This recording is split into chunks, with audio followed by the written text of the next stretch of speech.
आप देख रहे हैं पहाड़ की खबरें, आपके साथ मैं हूं कंचन डोगरा। और सबसे पहले देखिए गैरसैंण की ये खबर, जहां आज भू कानून को लेकर एक बड़ी बैठक होने वाली है। मीटिंग में सीएम पुष्कर सिंह धामी शामिल होंगे। इसके साथ ही आपको ये भी जानकारी दें कि मुख्य सचिव राधा रतूड़ी, अपर मुख्य सचिव, 2 पूर्व मुख्य सचिव और पूर्व डीजीपी अनिल रतूड़ी के साथ ही रिटायर्ड सचिव एसएस रावत भी शामिल होने जा रहे हैं। मीटिंग में नए भू कानून के मसौदे पर चर्चा होने जा रही है।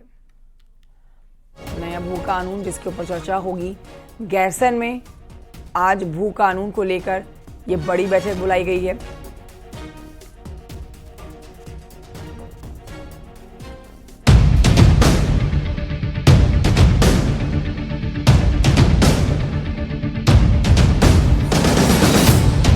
बुधवार सुबह हेलीकॉप्टर से 6 मौजूदा और रिटायर्ड अफसर गर्मियों की राजधानी गैरसैंण पहुंचेंगे। सुबह 9 बजे जॉलीग्रांट एयरपोर्ट से निकलकर सभी 6 अफसर 3:30 बजे वापस भी पहुंच जाएंगे। इसी बीच में गर्मियों की राजधानी गैरसैंण में भू कानून पर मीटिंग होगी। 6.5 घंटे के प्रोग्राम में 6 मौजूदा और रिटायर्ड अफसर नए भू कानून की दशा और दिशा तय करेंगे। भू कानून पर मीटिंग की अध्यक्षता चीफ सेक्रेटरी राधा रतूड़ी करेंगी, तो अपर मुख्य सचिव आनंद वर्धन भी मौजूद रहेंगे। इसके अलावा भू कानून पर रिपोर्ट देने वाले पूर्व मुख्य सचिव सुभाष कुमार और पूर्व मुख्य सचिव इंदु कुमार पांडे भी बैठक में शामिल होंगे। वहीं पूर्व डीजीपी अनिल रतूड़ी और पूर्व सचिव एसएस रावत भी इस बैठक में होंगे। कड़े भू कानून की मांग को लेकर अब तक देहरादून, गैरसैंण, हल्द्वानी, हरिद्वार और ऋषिकेश में प्रदर्शन हो चुके हैं, जिसमें एक ही मांग रही है कि पहाड़ी राज्य की जमीन और पहचान बचनी चाहिए। लेकिन गैरसैंण में भू कानून पर अफसरों की मीटिंग की बात कांग्रेस के गले नहीं उतर रही और इसे बिल्ली से दूध बचाने जैसा मामला बता रही है। वहीं कांग्रेस इसे केदारनाथ चुनाव से भी जोड़कर देख रही है। सरकार की ये कोशिश सिर्फ इस रूप में देखी जा रही है, इस रूप में देखी जा सकती है जैसे बिल्ली को दूध की रखवाली करने का काम दे दिया गया और अब कह रहे हैं कि हम इसको मजबूत बनाएंगे। ये सिर्फ और सिर्फ इसलिए हो रहा है कि केदारनाथ में चुनाव हारने की संभावना बनी हुई है प्रबल, इसलिए दिखाने के लिए ये सब हो रहा है कि हम एक मजबूत कानून बनाएंगे। असल में सरकार इस बात की दोषी है कि पहले से जो मजबूत कानून थे उनको इस सरकार ने शिथिल किया, अपने लोगों को फायदा पहुंचाया। जिस गैरसैंण में मुख्य सचिव राधा रतूड़ी मीटिंग करने वाली हैं, मार्च में वहीं बजट सत्र भी होना है और अगले बजट सत्र तक कड़े भू कानून का भरोसा खुद मुख्यमंत्री पुष्कर सिंह धामी ने दिया है। ऐसे में भू कानून को लेकर गैरसैंण में जो मीटिंग हो रही है उसे मंत्री धन सिंह सही कदम बता रहे हैं। धन सिंह रावत के मुताबिक चुनाव रुद्रप्रयाग जिले में और मीटिंग चमोली जिले में, इसीलिए मीटिंग और इलेक्शन का कोई लेना देना नहीं है। मेरी ये अभी तक समझ में नहीं आ रही कि उनको अच्छे कामों से दिक्कत क्यों हो रही है। भाई चुनाव हो रहा है रुद्रप्रयाग जिले में, भू कानून की बैठक हो रही है चमोली जिले में और वो भी हमारे जो है ग्रीष्मकालीन राजधानी में, तो उनको तो मुख्यमंत्री जी को और हमारी सरकार को शाबाशी देनी चाहिए थी कि मुख्यमंत्री जी और हमारी सरकार बहुत अच्छा काम कर रही है। मेरी समझ में नहीं आ रहा है कि कांग्रेस अच्छे मुद्दों से बचना क्यों चाहती है। मुख्य सचिव राधा रतूड़ी का कार्यकाल 31 मार्च 2025 तक है। जाहिर है इससे पहले 2025 का बजट सत्र भी होगा, तो ऐसे में भू कानून कैसा होगा इसका होमवर्क अब राधा रतूड़ी को करना है। लेकिन ठंड के मौसम में 3 घंटे के लिए गैरसैंण में मुख्य सचिव की मीटिंग टाइमिंग की वजह से सियासी मुद्दा बन गई है। देहरादून से न्यूज़ 18 के लिए दीपांकर भट्ट की रिपोर्ट।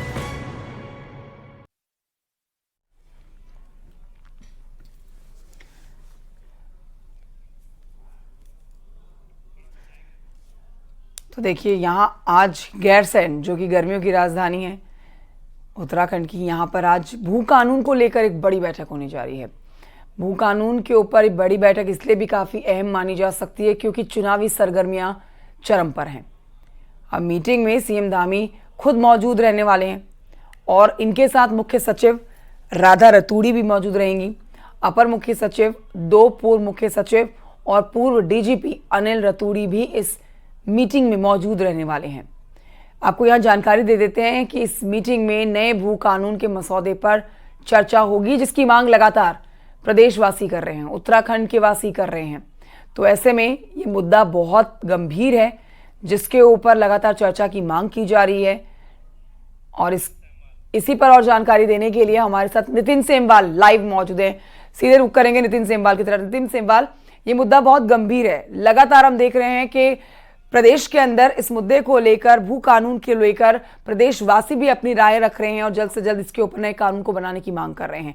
आज जो मीटिंग होने जा रही है, इस पर आप विस्तृत जानकारी दें।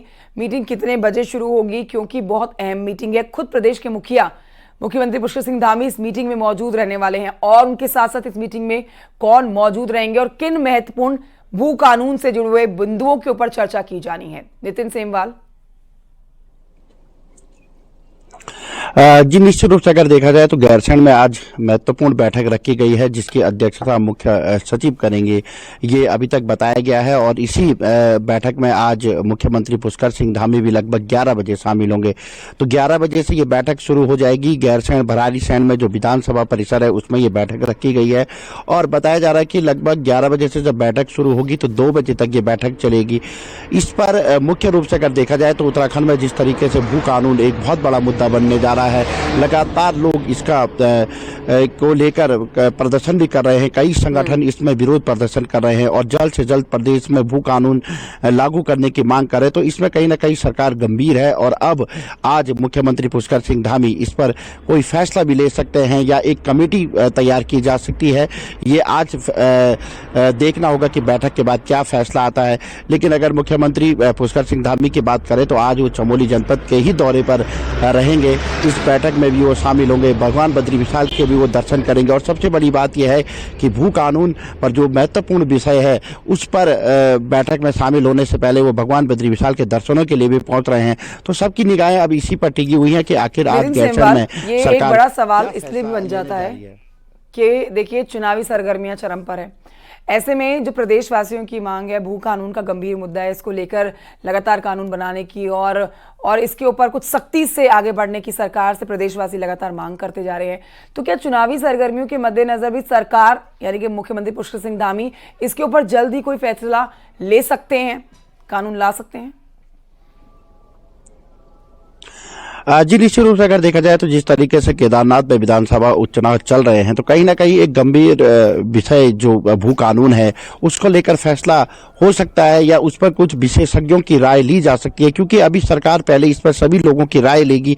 ये भी बताया जा रहा है कि जिस तरीके से प्रदेश भर के तमाम उद्योगपतियों हो या अन्य लोगों को भी गैरसैंण में बुलाया गया है, तो कहीं ना कहीं एक बड़ा फैसला जरूर हो सकता है। लेकिन फैसला क्या होगा ये तो देखने वाली बात होगी। लेकिन अभी तक चर्चाएं यही हैं कि इस पर कानून बनाया जाएगा और लोगों की सबसे बड़ी बात यह है कि उत्तराखंड वासियों की राय ली जाएगी कि किस तरीके से इसको प्रदेश में लागू किया जा सकता है। तो मुख्य रूप से अगर देखा जाए तो बैठक प्रदेश में जो होनी है भू कानून को लेकर वो गैरसैंण में जो बैठक है सेमवाल गैरसैंण में होने वाली, इसके ऊपर आप नजर बनाए रखिएगा। फिलहाल की जानकारी के लिए आपका बहुत शुक्रिया। आगे बढ़ रहे हैं, कुछ और खबरें आपको बता रहे हैं। देहरादून की खबर जानिए, जहां पर जाने माने स्कूल की बाउंड्री के अंदर मजार होने का मामला सामने आया। अब आपको यह बता देते हैं कि मंगलवार को यानी कि कल मजार का वीडियो भी सामने आया, जिसे देखकर हर कोई हैरान रह गया। बाउंड्री के अंदर मजार बनी हुई थी। मौके पर जब ये बात पता चलती है तो फिर अधिकारियों को इस बारे में जानकारी दी जाती है। चक्राता रोड से लगे हुए स्कूल की ये बाउंड्री के अंदर की मजार की तस्वीरें भी आपको दिखा रहे हैं, जिसे तोड़ दिया गया है। दोपहर बाद मजार को तोड़ने का काम शुरू कर दिया गया और शाम 5 बजे तक ये काम पूरा भी कर दिया गया। न्यूज़ 18 ने मौके पर मजार को तोड़ने का काम देखा है। हमारे संवाददाता दीपांकर ने 2 अलग अलग गेट पर जाकर स्कूल प्रशासन से बात करने की कोशिश भी की है, लेकिन स्कूल के तरफ से कोई भी कुछ भी कहने को तैयार नहीं है। वहीं आपको ये भी जानकारी दें कि सुरक्षा में तैनात गार्ड ने ये जरूर बताया है कि दोपहर में एसडीएम देहरादून यहाँ पहुंची थी, आधे घंटे यहाँ पर रही। डीएम ने बात करने की कोशिश की तो उन्होंने कैमरे पर कुछ भी बोलने से इनकार कर दिया। लेकिन सवाल ये है कि आखिर ये मजार बनाई किसने और फिर क्यों तोड़ी गई?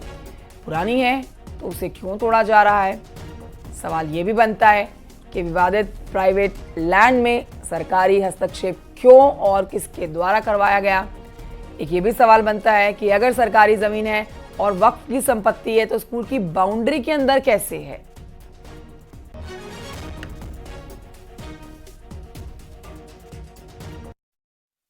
भर में देहरादून के नाम से पहचान रखने वाला सबसे प्रतिष्ठित स्कूल और उस स्कूल की बाउंड्री के अंदर मंगलवार को मजार दिखाई दी। जब ये वीडियो वायरल हुआ, सामने ये तस्वीर सोशल मीडिया पर आई तो आप देखेंगे अब यहां पर इसे हटाने का काम हो रहा है, एंगल्स हटाए जा रहे हैं, बाकी वहां पर जो ईंट का जो स्ट्रक्चर है उसे हटाया जा रहा है। खबरें ये हैं कि ये मजार यहां पर बहुत पुरानी है। जब स्कूल की बाउंड्री बनी तो उसके बाद इसे रिकंस्ट्रक्ट यहां पर किया गया, यानी दोबारा बनाने का प्रयास यहां पर किया गया। लेकिन जब सोशल मीडिया पर तस्वीर वायरल हुई तो अब इसको यहां से हटाया जा रहा है और जो सामने दिख रहा है साफ साफ दिख रहा है। खबर यह भी हमारे पास है, जब हमने इस स्कूल के गेट्स में गार्ड से बात की तो उन्होंने बताया कि देहरादून की एसडीएम यहां पर आई थी। देहरादून के एसडीएम है कुमकुम जोशी, उन्हें हमने फोन किया, उन्होंने फोन नहीं उठाया। डीएम देहरादून सविन बंसल, उन्हें फोन किया, उन्होंने फोन नहीं उठाया। खबर यह भी है कि स्कूल का यह प्राइवेट कैंपस है और प्राइवेट कैंपस में अगर कोई मजार है तो वहां पर एसडीएम को मजार तोड़ने के लिए क्यों पहुंचना पड़ा, पहला सवाल। दूसरा सवाल यह कि कहीं ऐसा तो नहीं कि स्कूल का सरकारी जमीन पर कब्जा हो। खबरें यह भी है सूत्रों के हवाले से कि यह वक्फ बोर्ड की जमीन है जो बहुत पहले जब स्कूल यहां पर एस्टेब्लिश हुआ होगा उस वक्त पर स्कूल के कब्जे में चली गई। यह दीवार अभी हाल ही में बनी है। इस दीवार को लेकर बहुत सारे सवाल उठे कि इस पर क्यों पैसा खर्च किया गया। अब सवाल यह है कि अगर मजार ठीक थी तो उसे तोड़ा क्यों जा रहा है, और अगर मजार गलत थी तो वो बनी कैसे। अगर ये बहुत पुरानी थी तो इसे पहले क्यों नहीं हटाया गया, और अगर ये नई थी तो इसे बनाने की परमिशन किसने दी, वो भी तब जब पूरे उत्तराखंड में अवैध मजारों के खिलाफ सरकार ने एक अभियान छेड़ा हुआ है कि अवैध मजारों के नाम पर कहीं पर भी जमीनों पर कब्जा नहीं होना चाहिए। ऐसे में चक्रौता रोड जहां पर मंत्रियों के बंगले हैं यमुना कॉलोनी में, उसके ठीक सामने एक प्रतिष्ठित स्कूल और उस स्कूल की बाउंड्री के अंदर अगर मजार बन रही है, मजार का जब सोशल मीडिया पर वीडियो वायरल होता है तो फिर उसको तोड़ने का यहां पर काम किया जाता है, प्रशासन पहुंचता है, लेकिन प्रशासन इस पर कुछ कहना भी नहीं चाहता।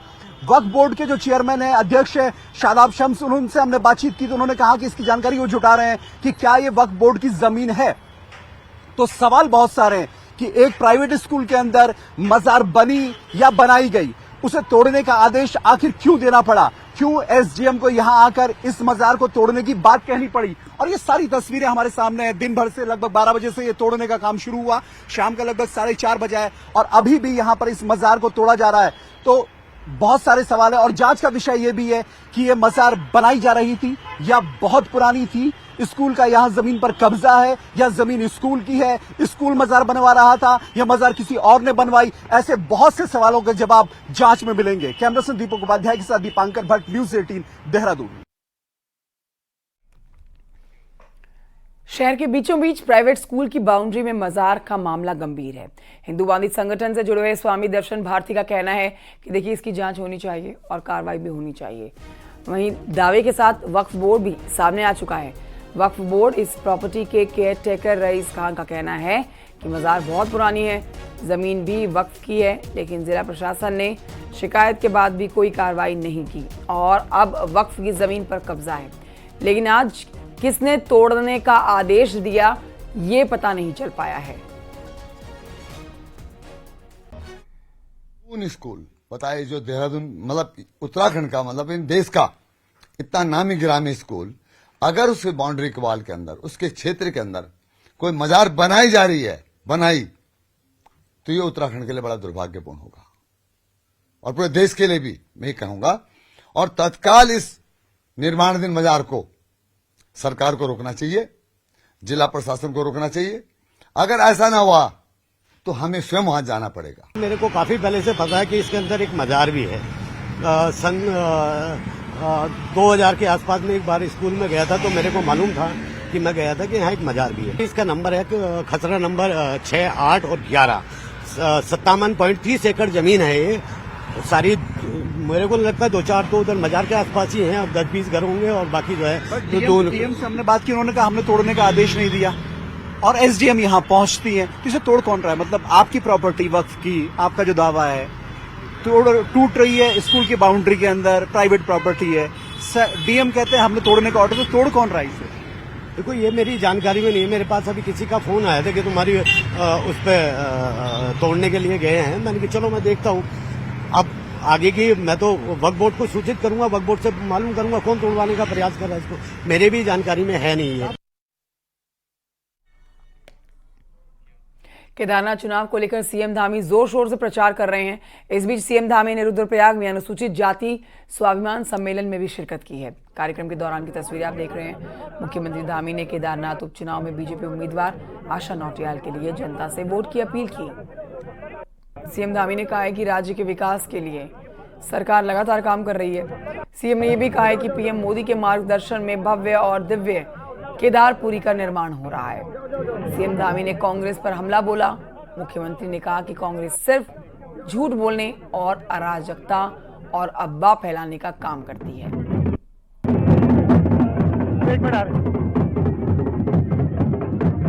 विपक्ष के पास कोई मुद्दा नहीं है, इसलिए कभी यात्रा को लेकर भ्रम फैलाते हैं। आप स्वयं बताइए कि जो लोग बाबा केदार के दर्शन करने आएंगे उनको कोई कैसे कोई इधर उधर डाइवर्ट कर सकता है। और मेरे मुख्यमंत्री के रूप में काम करने के बाद ये यात्रा लगातार बढ़ी है और इस बार भी जबकि 56 दिन यात्रा कम हुई है आपदा के कारण से, कुछ तिथि लेट होने के कारण से, उसके बाद भी 16.5 लाख से अधिक तीर्थयात्रियों ने यहाँ के दर्शन किए। और कभी कहते हैं कि जी कहीं शिला कोई लेके चला गया। अरे मैं तो कभी इस प्रकार का कृत्य, मैंने आज पूरे सार्वजनिक मंच से बाबा केदार की सौगंध खा के मैंने कहा कि इस प्रकार का कृत्य मेरे द्वारा कभी नहीं हुआ है और ये लोग झूठ भ्रम फैला रहे हैं। बाबा ही विचार करेंगे इन लोगों के बारे में। मुख्यमंत्री पुष्कर सिंह धामी आज बद्रीनाथ के दौरे पर भी रहने वाले हैं। इस पर आप अपडेट ले लीजिए कि सीएम धामी बद्री विशाल के दर्शन और पूजन करेंगे। सुबह करीब 9:30 बजे का समय है जब सीएम धामी बद्रीनाथ धाम पहुंचेंगे। आज से भगवान बद्री विशाल के कपाट बंद होने की जो प्रक्रिया शुरू हो जाएगी उसमें शामिल होंगे मुख्यमंत्री धामी।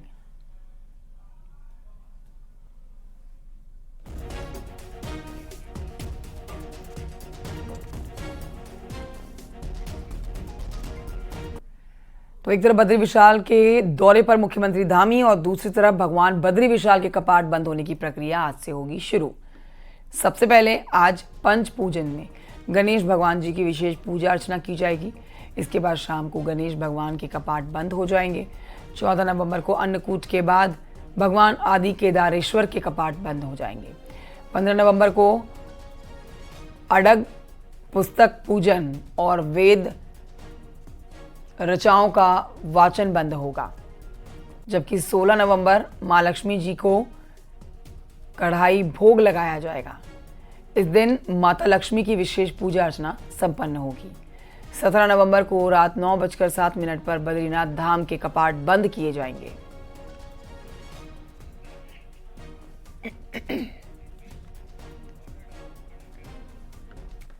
अब आपको बताते हैं, केदारनाथ उपचुनाव से जुड़ा हुआ एक वीडियो सोशल मीडिया पर वायरल हो रहा है।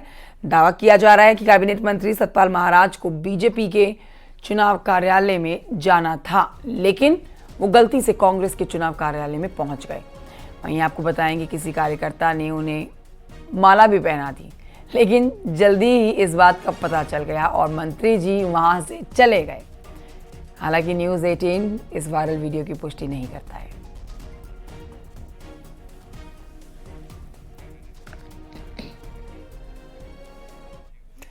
पहाड़ों में पलायन रोकने के भले ही लाख दावे किए जा रहे हों, लेकिन ये दावे हकीकत से कोसों दूर हैं। खासकर पिथौरागढ़ में, जहां खेती का रकबा साल दर साल कम होता जा रहा है। हालात इस कदर खराब हैं कि राज्य बनने के बाद यहां खेती का रकबा 12,000 हेक्टेयर कम हो गया है, जिससे साबित होता है कि पलायन की रफ्तार लगातार बढ़ रही है।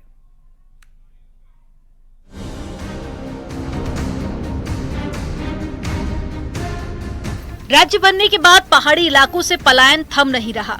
अब आलम यह है कि सैकड़ों गांव पूरी तरह से खाली हो गए हैं। ये मुद्दा भले ही हर चुनाव में जमकर उठता हो, लेकिन समस्या अभी भी जस की तस है। गांव से हो रहे पलायन के कारण कभी आबाद रहने वाले खेत बंजर होने लगे हैं। हालात ये हैं कि बीते 24 सालों में अकेले पिथौरागढ़ में खेती का रकबा 12,000 हेक्टेयर कम हो गया। खेती का रकबा कम होने के कारण सबसे बड़ी वजह गाँव का खाली होना है। जब हमारा राज्य बना था तब तो पिथौरागढ़ जिले में लगभग हमारा 44,000 हेक्टेयर का एरिया था और जो अभी वर्तमान आंकड़े हैं उसके हिसाब से अभी 32,000 पर ये आ गया है। लगभग 12,000 हेक्टेयर की हमारी कमी हुई है और ये कमी भी मुख्य रूप से चूंकि पलायन की जो बढ़ती हुई समस्या है इसी की वजह से है। कृषि विभाग के आंकड़ों के मुताबिक 2021 में यहाँ खरीफ और रबी की फसल का रकबा 70,000 हेक्टेयर से ज्यादा था, जो 2022 में घटकर 68,000 हेक्टेयर पहुँच गया, जबकि 2023 में ये आंकड़ा गिरकर 62,000 हेक्टेयर पर था। इस साल भी खेती के रकबे की घटने की रफ्तार बनी हुई है। जारी साल में यहाँ खेती का रकबा 61,000 हेक्टेयर है। जानकार खेती के घटते रकबे के लिए पहाड़ों में जरूरी सुविधाओं की कमी को सबसे बड़ी वजह मानते हैं। क्योंकि आप देखिए बुनियादी जो सुविधाएं हैं, सड़क तो कुछ जगह पहुंचे है, स्वास्थ्य है, स्कूल है, इस तरह की जो सुविधाएं हैं जिनके चलते आदमी पलायन करता है, तो वो चीज़ें अभी भी मुहैया नहीं है हमारे गांव दूर दराज के इलाकों में। तो इसके चलते पलायन अभी भी बदस्तूर जारी है और गांव के गांव आप देखेंगे खाली हो गए। पिथौरागढ़ के साथ ही कुमाऊं के बाकी 3 पहाड़ी जिलों में भी खेती का रकबा लगातार कम हो रहा है, जिससे ये साबित हो रहा है कि किसानों को लुभाने की सरकारी योजनाएं भी परवान नहीं चढ़ पा रही हैं। हालात ऐसे ही रहे तो तय है कि आने वाले सालों में स्थिति और अधिक भयावह होगी। ऐसे में बेहतर यही होगा कि पलायन को रोकने के लिए काम 100% ईमानदारी से हो। न्यूज़ 18 के लिए पिथौरागढ़ से विजयवर्धन उप्रेती की रिपोर्ट। खबर हल्द्वानी से है, जहां हल्द्वानी में बनने वाली रिंग रोड का सर्वे एक बार फिर से किया जाएगा, क्योंकि जिस जगह से रिंग रोड को निकलना है उस जगह पर लोगों के मकान बने हुए हैं। ऐसे में लामाचौड़ इलाके के लोग इसका विरोध भी कर रहे हैं। इसके बाद प्रशासन ने ये फैसला लिया है कि 2018 में सेक्शन हुई इन रोड का दोबारा से सर्वे किया जाएगा, ताकि लोगों के घरों और जमीनों का कम से कम नुकसान हो। सरकार ने इस रोड को बनाने के लिए 1100 करोड़ की लागत रखी है। तो इस पर जिलाधिकारी महोदय द्वारा भी हम लोगों को एक 5 उनसे डिस्कशन हुए हैं, 5 ऑप्शन। तो उस ऑप्शन पर हम लोग दोबारा रीसर्वे करेंगे और इनका तुलनात्मक जो भी बेहतर होगा, जिससे लोगों को कम से कम नुकसान हो, उस अलाइनमेंट को आगे शासन से बात करेंगे।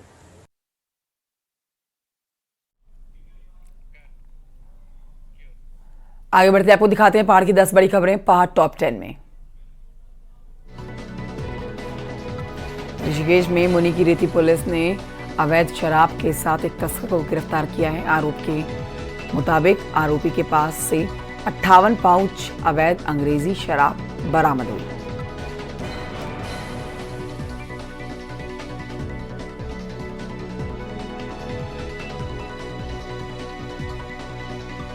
बागेश्वर में खुले में खराब मिठाई दुकानदारों ने फेंकी है, इसका विरोध लोग कर रहे हैं। लोगों का कहना है कि खराब मिठाई खाने से जानवर बीमार हो सकते हैं। जोशीमठ में मंगलवार को कुछ मीट की दुकानें खुली हैं, जिस पर कुछ संगठन के लोगों ने विरोध जताया। जोशीमठ के डूमक गांव के लोगों का सड़क की मांग को लेकर 105 दिनों से आंदोलन जारी। वहीं अब गांव वाले उग्र आंदोलन की चेतावनी दे रहे हैं। प्रदेश के प्राइमरी स्कूल में स्पेशल टीचरों के लिए टीईटी जरूरी होगा। हाईकोर्ट ने सुप्रीम कोर्ट के आदेश के तहत अपना फैसला लिया और सभी याचिकाओं को खारिज कर दिया। हरिद्वार में रेलवे की लोको पायलट और world wide fund for nature संस्था के बीच में कार्यशाला का हुआ आयोजन। रामनगर में हाथ गैलरी रिंगोड़ा में पक्षियों के दीदार करने के लिए लोग पहुंच रहे हैं। आजकल प्रवासी पक्षी यहां आते हैं। हरिद्वार के लक्सर में शुगर मिल का पेराई सत्र शुरू हो गया है। हालांकि गन्ना किसान इस बार गन्ने की फसल की कम पैदावार से निराश है। ऋषिकेश के कार्तिकेय शर्मा ने पावर लिफ्टिंग स्टेट प्रतियोगिता में गोल्ड मेडल जीतकर उत्तराखंड राज्य का नाम रोशन किया। हरिद्वार में देव उठावनी एकादशी पर कई जगहों पर विशेष पूजाएं आयोजित हुई हैं। महिलाओं ने देव उठावनी एकादशी पर भजन कीर्तन करके तुलसी शालिग्राम विवाह कराया।